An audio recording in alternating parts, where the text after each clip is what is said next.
What's up, YouTube? Welcome back to another video with your boy Heem. Today I'm gonna be reacting to 7 NBA legends sharing insane prime Kobe Bryant stories, bro. This shit might be funny as hell, bro. I done heard some crazy Kobe Bryant stories, but I just wanted to watch this one with y'all, man. Let's get it. Enough of me talking. Welcome to 7 of the craziest Kobe Bryant stories that you've ever heard. Kobe Bryant. You guys showed a lot of support in the last episode where we looked at 5 hilarious Kobe Bryant stories from when he was younger. Today, we'll be looking at Kobe Bryant from when he was a little bit older, the Black Mamba Kobe Bryant. One So of the if you enjoy GOATs. these videos and you would like to see more, please help me out by hitting that like button. Every like really does support the channel. It takes a lot of time and effort to edit these videos, so I'd greatly Oh my appreciate goodness. the support. If you are new and you think you may enjoy these, please subscribe and hit that notification bell. And I won't keep you waiting. Here are 7 of the craziest Kobe Bryant stories told by NBA players and legends.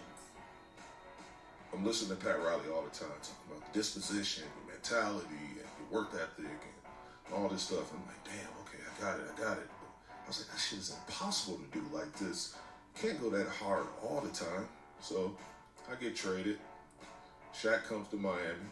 I go to Los Angeles. I'm with Kobe first day. So what went down when you first met with Kobe and you were introduced to the Lakers?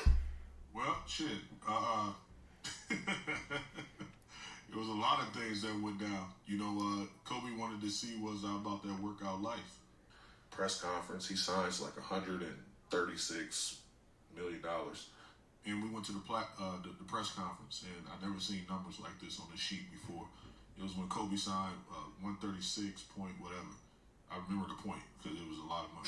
You know what I mean? So he signed the contract. I was like, oh shit. Like, 136 million is and, crazy. Immediately you think that somebody's going to go on vacation or whatever the case. You know, that's a lot of money. Never seen no shit like that before. So I'm like, wow, this is crazy. And the second he signed it, Kobe was just like, you ready to black out? and I was like, what is a blackout? He's like, Blackout, workout, bring your shit. You know, we going in the morning, going in the evening. Till you black out. Blackout. we about to fucking black out, be here at 7 a.m. tomorrow. And I was like, Damn. blackout. The deal was already made. Deal was made. When I set out at the beginning of the summer and said, this is the training plan I'm doing, I signed that contract with myself. I'm doing it. And shit, I told my wife, I was like, I'm about to go with Kobe for a little bit. I don't know what he on, but see what this workout, blackout shit he talking about. So I go in there. We started working out, and I realized what a blackout workout was. And, you know, the workout was simple at first. You know, you're going over like reps. You're going over, shots, form shooting. You're going over You getting your reps in, you getting 50 shots from each spot. skill set shit. And I'm just like, oh, damn. I mean, this ain't, this is cool. All right, now it's going to get intense. And like, went to another level. And I was just like, so now we're going over like game shit, Hunter makes off the move. game speed, because we started off with this form skill set, and then you go over game speed stuff. And then you compete with dummy defense, and then you start competing with each other. Like, we going one-on-one against each other. So I was just like, yo, this shit is crazy. You know, throughout that process, you'll start talking to yourself like, man, I think I need to, maybe if we, nope. No, this is not negotiable. Not negotiable. Yeah. Then you get so Different. tired, you see spots, you blacking out. And that was a blackout. And then guess what? I got to tell you the rest. So And then you had a post-workout with Joe where you're doing weightlifting and everything, and then you come back that evening. after that first workout, and you do ones at the end, you go get you something to eat. Kobe be trying to kill a nigga. I ain't gonna cap, sir. I ain't gonna cap, sir. About 3-4 hours to yourself. I would have told Kobe, bro, I need a rest, bro.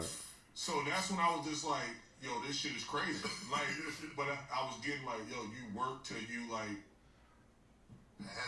black out. Right. And it was like, okay, damn, that was a lot. Two a day, like that was a lot. See you tomorrow. And you black out again. Oh my God. And we did this literally from free agency was always the first week of July. Did that shit all the way to training camp. And he always beat you to the gym, and it was the same thing. All the stuff that I learned in Miami from the Godfather that gave Pat Riley. He told me this shit. You know what I'm saying? He's like, do this, do that. You're gonna be successful, longevity in the NBA. But I seen it in real time with Kobe. And I was just like, dude, it's different. But all this shit, like the sacrifices and when your motivation runs low, your discipline take over, all that shit that he was teaching us and instilling in us in the fabric of who we were as competitors, I saw it in real time in the best player on the planet. I was like, this dude is different. And he showed me how to get to it. So I was like, enough, like, say no more. Like, and that's where I was at with it. So it was different. And that's the blackout. Yeah. You don't know what a work ethic is until you see the best player actually work out. Yeah. It's levels, man. And, you know, every city we went in, 2 in the morning, 3 in the morning, he had high schools rented out to go shoot. Like fresh from the airport, take him to a place where he can get his shots up till 4 in the morning. Then he comes in the hotel. And he never missed a film session. And it was just, I saw it at a different level. And I was just like, bro, he's different. What's wild is that you talk about signing for 100 M's, you're blackout. A lot of people thinking like, I'm going to party, yeah, blackout. People usually with their job. You know what I mean? He's Like, I'm going to blackout tonight. You know? Did y'all feel like y'all can win that championship? It's like, bro, it's like nothing didn't matter to Kobe but basketball. It's like nothing else ain't motherfucking matter, bro. But basketball, that shit crazy. Damn, it's like, did he really even get to enjoy his life? Of course he did.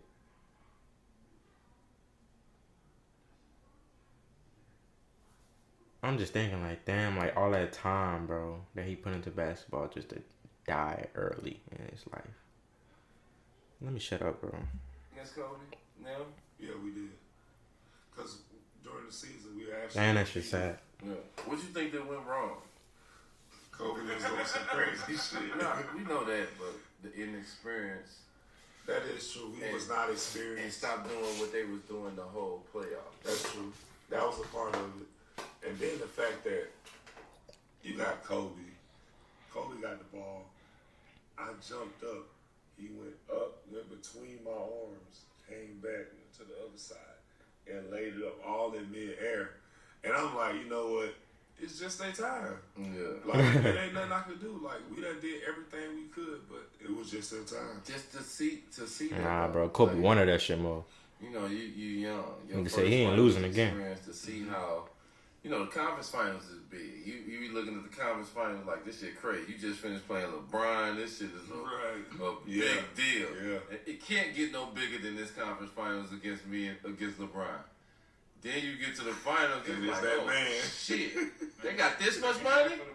like they got this much money? Everything shut down like that? Oh my God, it was crazy. Like, how is the difference between that? Because I was just wondering that, like, man, you see, because the finals is a whole different It's a whole field. different beast. yeah. Yeah. Like, how was that, to see that? Just seeing who we was playing against across the court, it's the top of the top. Like, we made it. Yeah. And I just think that they just knew how to really win.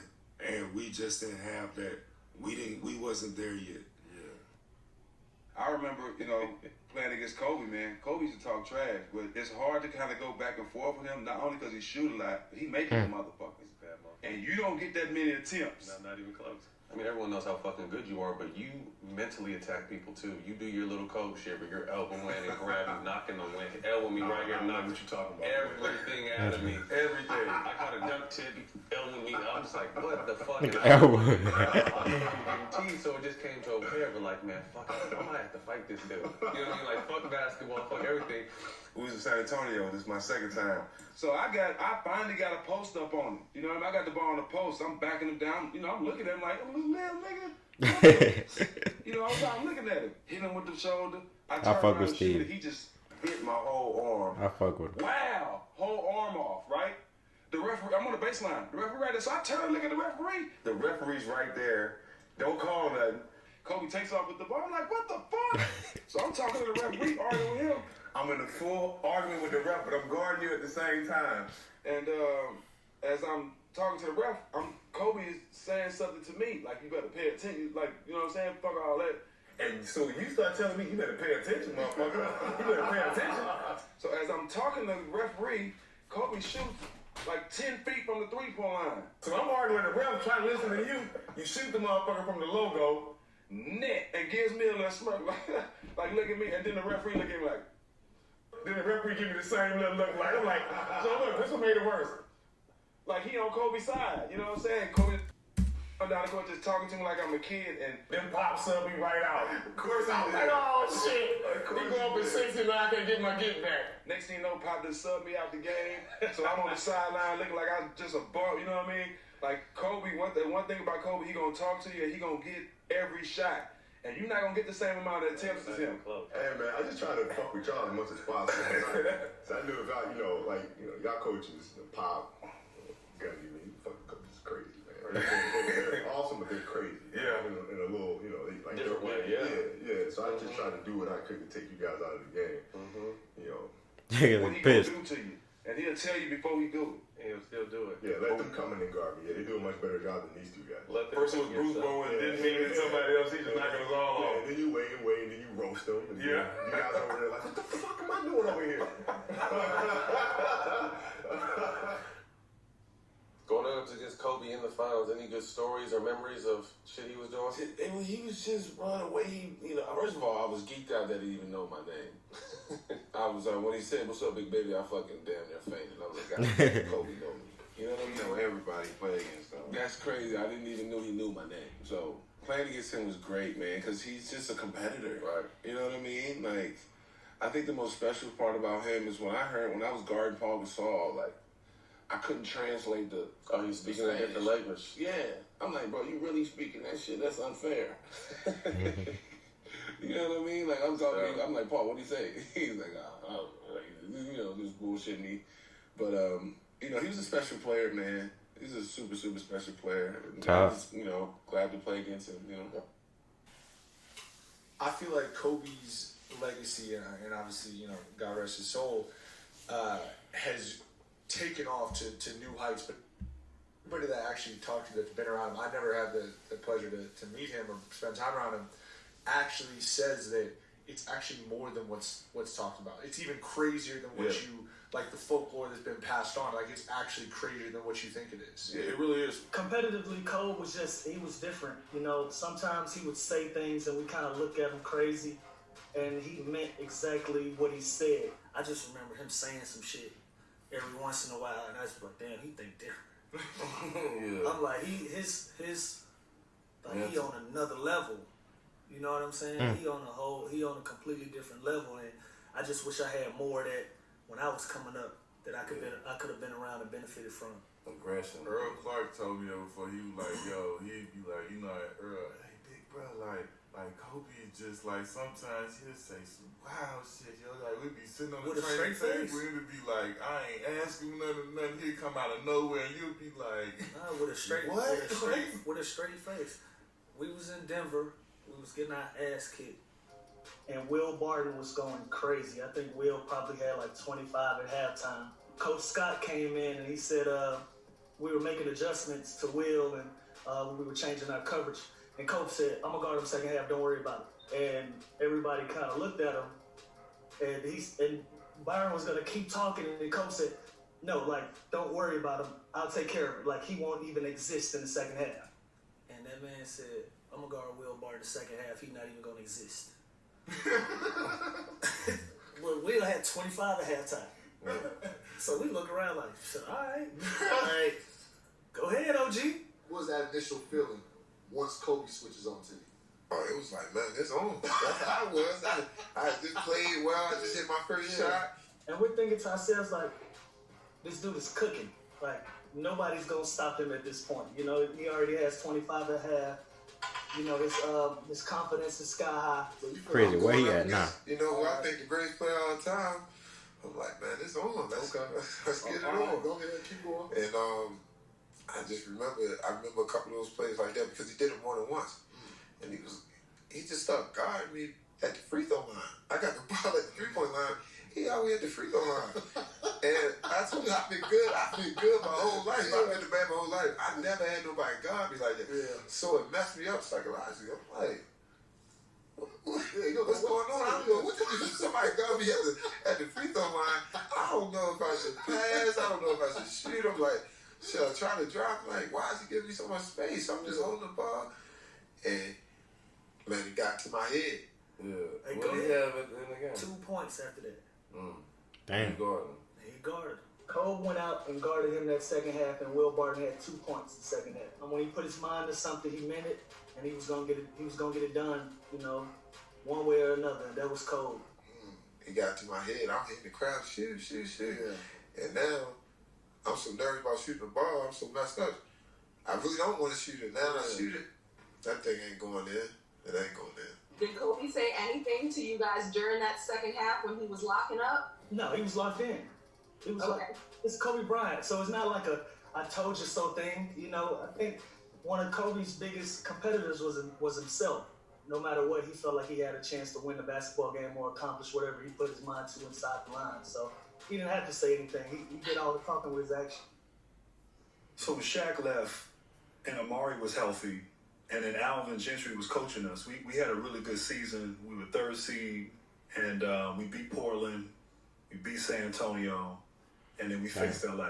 They got us the first 2 games in LA. We beat them the next 2 games, and in Game 5, man, like, we're right there on the ropes. Jay Rich banks in a 3 to tie it in overtime. Kobe gets a ball, a 3-pointer. The one time he missed a shot on me, like in that situation, he airballed it. I'm right there in his face. He airballs it, but Meta World Peace gets the rebound. Jay Rich didn't box him out. He tip in. Oh. And they win Game 5. Damn. And I don't know if emotionally we recovered. And then Kobe in Game 6, I mean, he started. Dude. Game 6, we're at home, and I'm guarding Kobe pretty much the whole series.